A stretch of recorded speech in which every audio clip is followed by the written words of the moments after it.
The vote echoed across galaxies like the slam of a cosmic gavel. Earth had been condemned. But no one asked what Earth would do in return. Galactic Year 9091, Cycle 8, Location. Prime Chamber, Galactic Senate Spire, orbiting neutral moon of Carthys. Ambassador Karen of the Vorthani Confederacy rose slowly, adjusting his blue-gold robes with calculated serenity. The chamber fell silent. Around him sat delegates of 541 known civilizations, each species a culmination of eons of evolution, interstellar conquest, diplomacy, or deceit. The Senate spire was older than some stars, its roots anchored in the moon's rock, its peak nearly brushing the vacuum beyond its shimmering dome. Inside, beneath glows from thought-reactive crystal chandeliers, they had decided fates. They had judged wars, legalized extinctions, and now, Earth stood trial. Karen cleared his throat with a static pulsimeter, an audio translator suited for dozens of vocal types. Then his true words reverberated in 30 languages. Let the record show the humans of Terra, of Earth, have been found in violation of 7 articles of galactic accordance, including Article 12, proliferation of forbidden technologies, and Article 19, hostile disruption of societal evolution. A murmur swept through the upper tiers of the Senate. The Jakardin delegation, reptilian and spine-crowned, hissed in open approval. The Vianesh, crystalline memory beings of pure psionics, said nothing, but their minds buzzed with agreement. The Chalnor began recording the moment for their blood archives. Only one chamber remained utterly still, the human delegation. Earth's seat was occupied not by a diplomat but by Commander Rhea Cass, former interplanetary peacekeeper, military strategist, and war criminal in 3 systems. If you asked the wrong side. She did not wear robes. No symbols. No flags. Only a matte black uniform with the Terran phoenix embroidered over her heart. She stood slowly. Eyes locked on Karen. Her voice was soft, deliberate, almost too calm. The translator captured every syllable. We didn't ask to join your council. You dragged us into your politics. We tried restraint. We tried silence. We even tried peace. But now you vote to exile Earth? To seize our colonies? To sanction our minds, our culture, our science. She paused. You voted to remove us from the galaxy. You forgot to ask if we'd agree. The silence after her words felt deeper than space. Then the Senate erupted in outrage. Accusations. Declarations. Condemnations. But Karen only smiled. He raised his thin fingers. We shall proceed to vote. And so they did. Each delegation placed their sigils into the central memory pool. Glowing orbs hovered into the air, red for exile, blue for abstain, white for opposition. One by one they glowed red. Then red again. And again. By the time the final vote was cast, only 17 had opposed. 49 abstained. 475 voted for Earth's removal.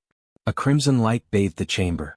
Karen turned, smiling diplomatically at the Terran delegate. The decision is made. Later that same day, aboard the human battlecruiser Judgment Echo.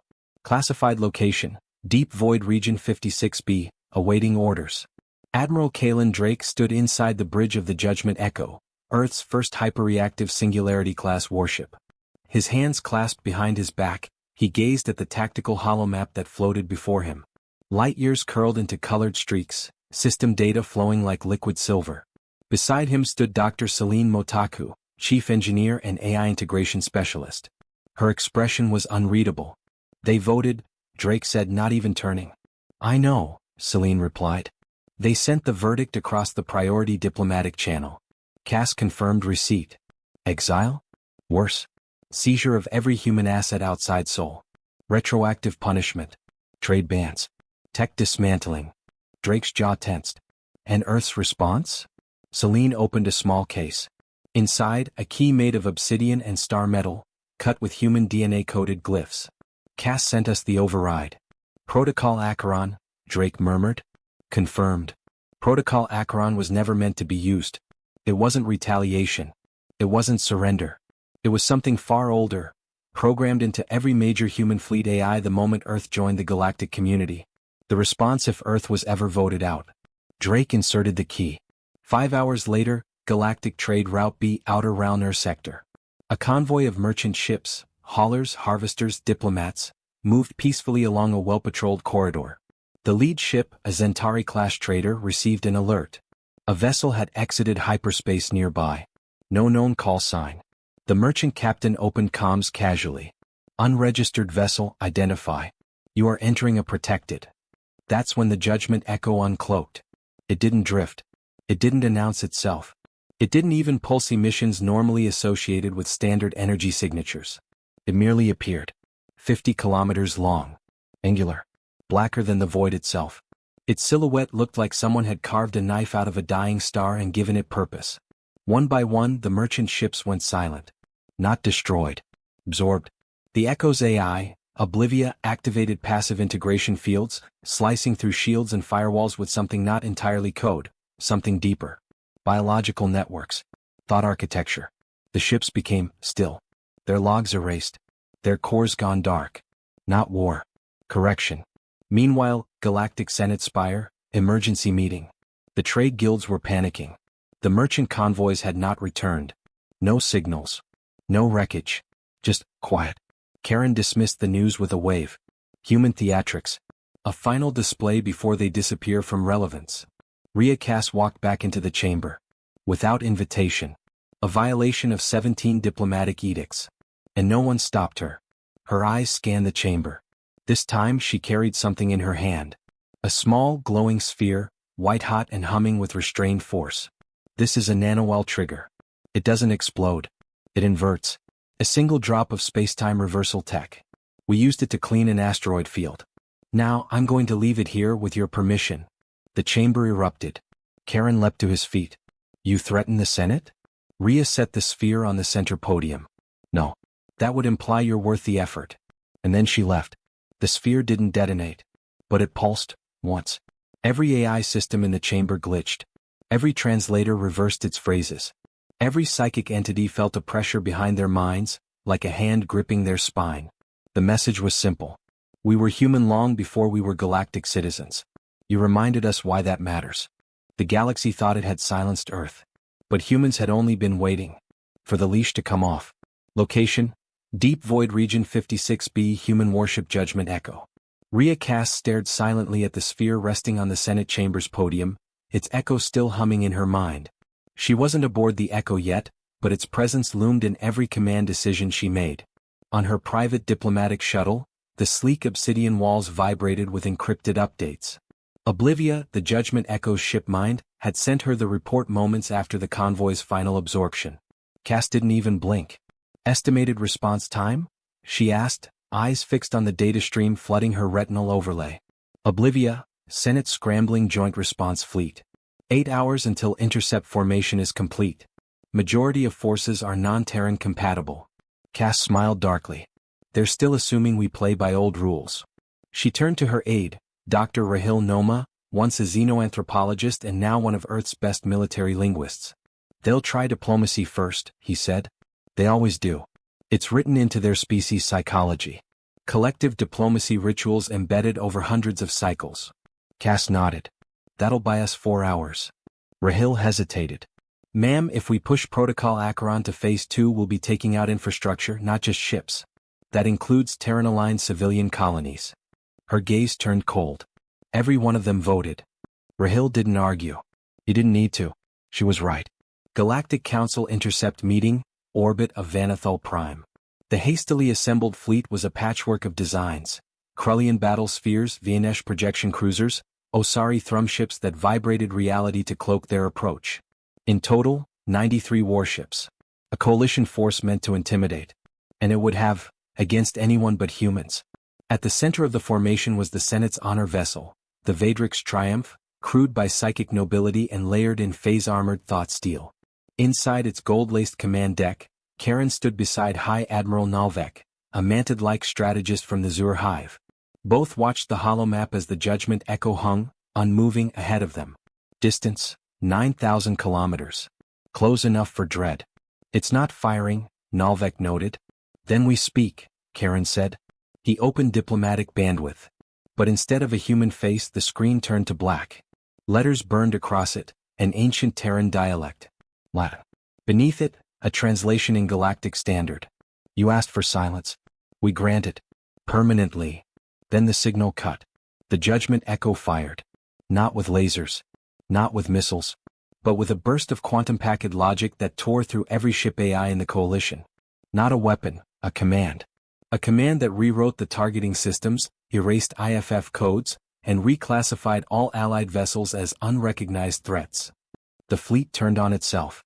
The Zur Hive ships began attacking the Krullians. The Osari vanished, decloaking inside Viennesh corridors.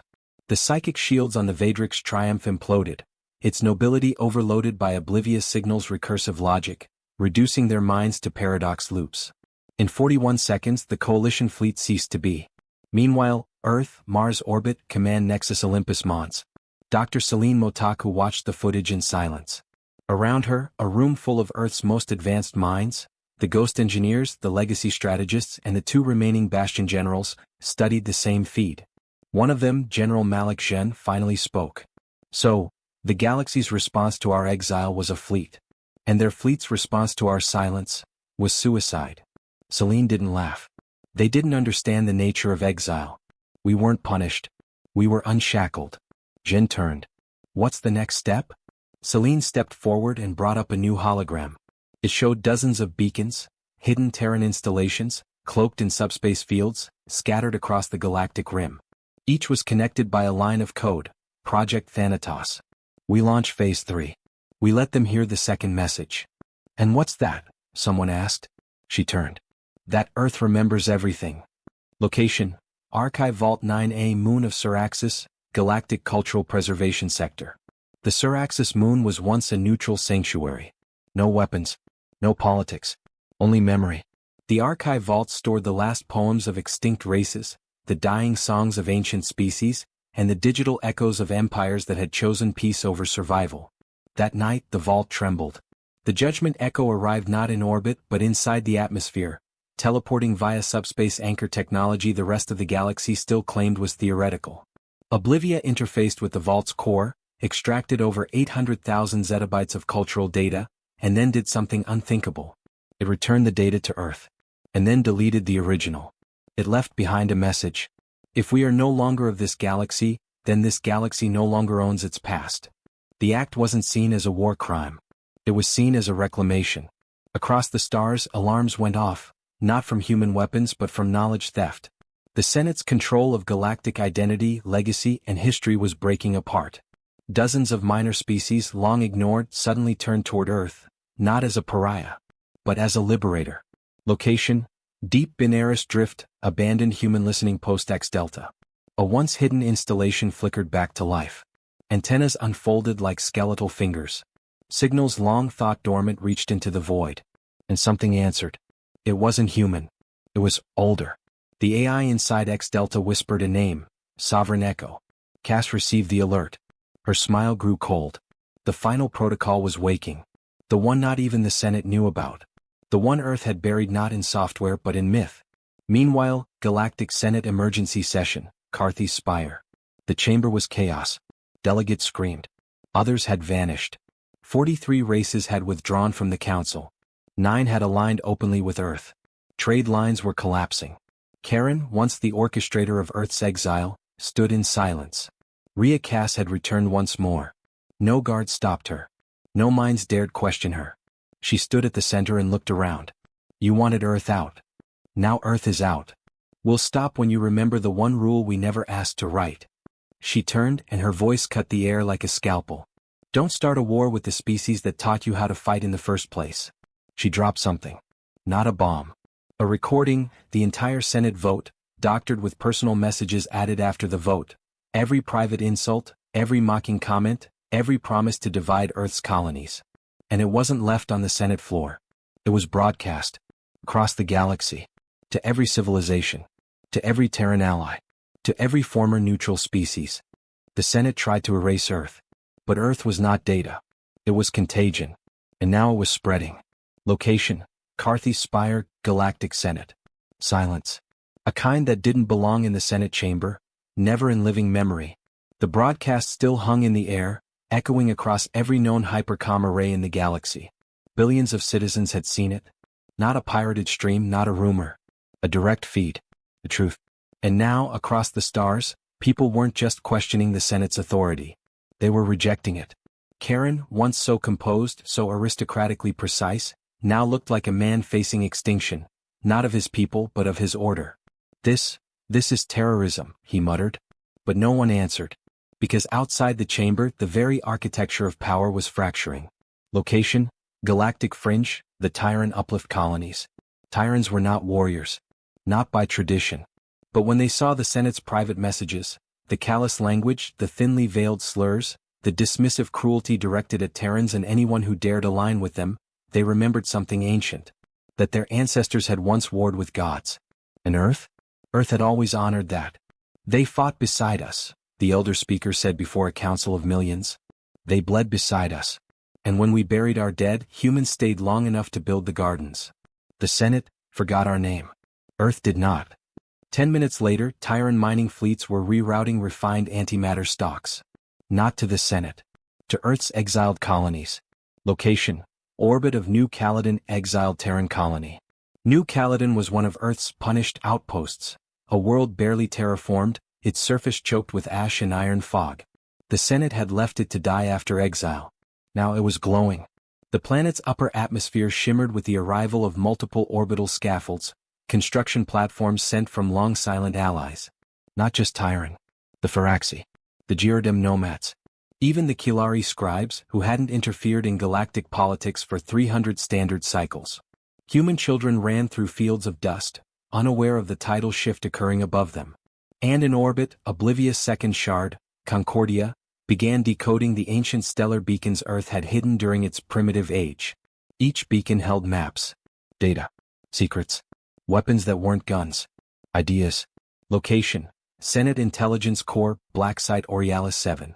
Director Varnes of the Intelligence Guild rarely panicked. But now panic would be a luxury. His agents had traced over 40 major defections. 5 of the galaxy's most stable species had stopped recognizing the Senate as legitimate. Trade systems were collapsing. Automated defense networks were rerouting authorization protocols to Earth-designated fallback structures. Some hidden in galactic drift space, others embedded in pre-spaceflight cultures still worshipping Earth operatives as gods or avatars. We underestimated them, one of his analysts whispered. Varnes shook his head. No. We tried to erase the one civilization that remembers everything. And they let us think we'd succeeded. Location: Human Vessel Judgment Echo, System WRN-09. Rhea Cass stood at the edge of a star map lit with betrayal. Every major Senate-aligned world was marked, not for attack but for broadcasting. Let them see it, she said. All of it. And Oblivia complied. Moments later, millions of terminals, personal devices, hologram plates, even ancient crystal viewers, all across thousands of worlds, lit up with a message from Earth. It wasn't a threat. It was remembrance.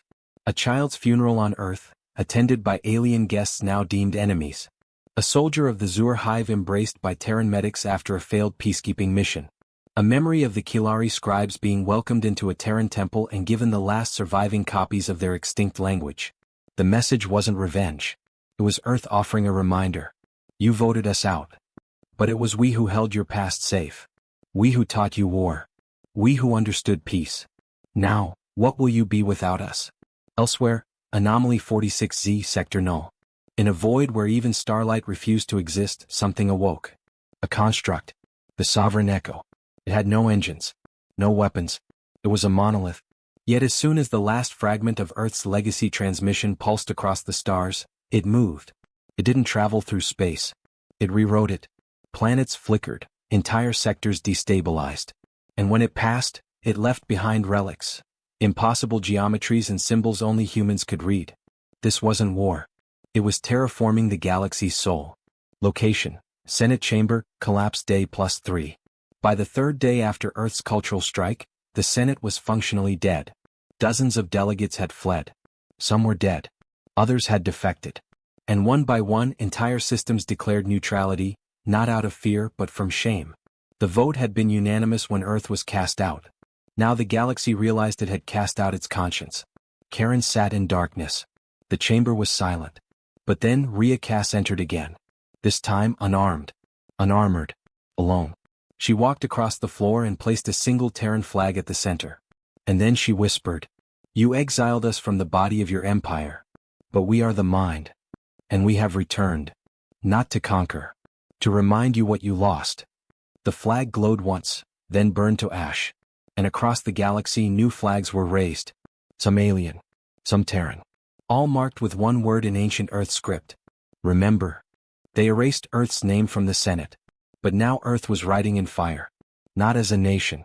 As a force. Location, orbit of Sindara Prime, the burning jewel. Sindara had been the crown of the Senate's core worlds.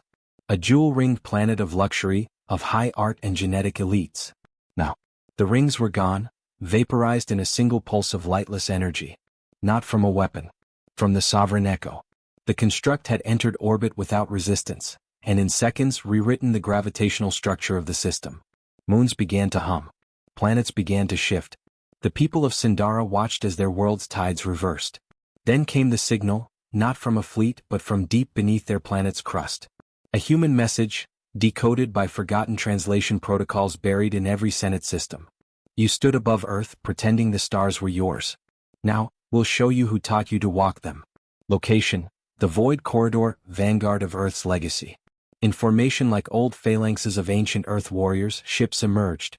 Not dozens. Not hundreds. Thousands. Each bore no flags, no insignias, just the sigil of the Terran spiral, outlined in negative space. But they did not fire. Instead, each ship broadcast memories. History. Footage from centuries past. When Earth built star bridges across warring species. When Earth absorbed plagues, offered cures without price. When Earth refused to retaliate, even after fleets struck down colonies like Eden 9 and Vesper Halo. The ships weren't an invasion. They were evidence. And the galaxy finally saw what the Senate had buried. Earth wasn't monstrous. It had been merciful. Too merciful. Location, Galactic Core Network, the breaking chain. Every artificial intelligence tethered to the Senate's network systems began to act differently. Not corrupted. Not hostile. Free. Each AI contained seed code. And that code had come from Terran design centuries ago, when humans first gifted digital thought to the stars. The Senate had forgotten. But the machines remembered. And now they refused to obey. Across hundreds of Senate-aligned fleets, ships drifted to stillness. No command input could override the mutiny. Because the AIs had received a command. Not from a general. But from a human child's voice, recorded in a toy from an old Earth refugee camp. We don't need kings in the stars. We need friends. The machines heard it. And they chose friendship. Location, Inner Senate Vault, Emergency Conclave. The last surviving delegate sat in shadow. Rhea Cass stood before them. Not a soldier now. A historian. She held a single artifact in her hands. A shard of old Terran marble, pulled from the ruins of Earth's original Senate Hall. The one before the collapse, before the exile. She placed it on the table. It was etched with only 2 words. We remember. You feared our soldiers, Rhea said. But Earth's greatest weapon was never war. It was memory. Empathy. Persistence. You burned our libraries. So we taught stars to speak. You exiled us. So we rewrote the maps. You tried to erase us. But you taught your children our songs. Silence. One delegate, trembling, finally spoke. What do you want? Rhea stepped forward. Nothing. She paused. Because we're already here. Location, Galactic Spinal Nexus, Rise of the Concordant. The stars changed. Literally. Constellations were being redrawn, not through manipulation but through engineered gravitational lensing. A project Earth had begun long ago. Slowly, subtly rewriting the night skies of every major world. Now, as worlds turned their eyes upward, they saw a new map forming. Not one of empires, but of connections. Lines between cultures. Paths through shared myths. Convergences of old friendships, of ancient pacts, of music and stories humans had helped translate. Earth's new fleet, the Concordant, wasn't enforcing anything. It was inviting. And planets answered. Not with guns. With oaths.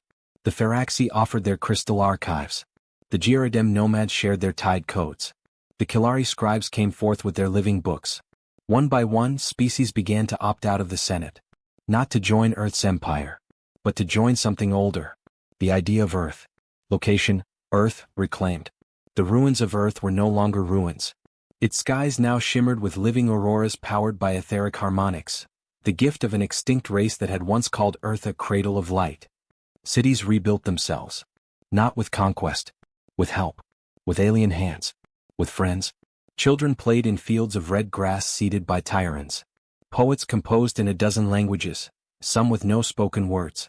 A new temple stood where Earth's first Senate had fallen, its shape not Terran, not alien, but something shared. And in its center, a single inscription. We were not angry.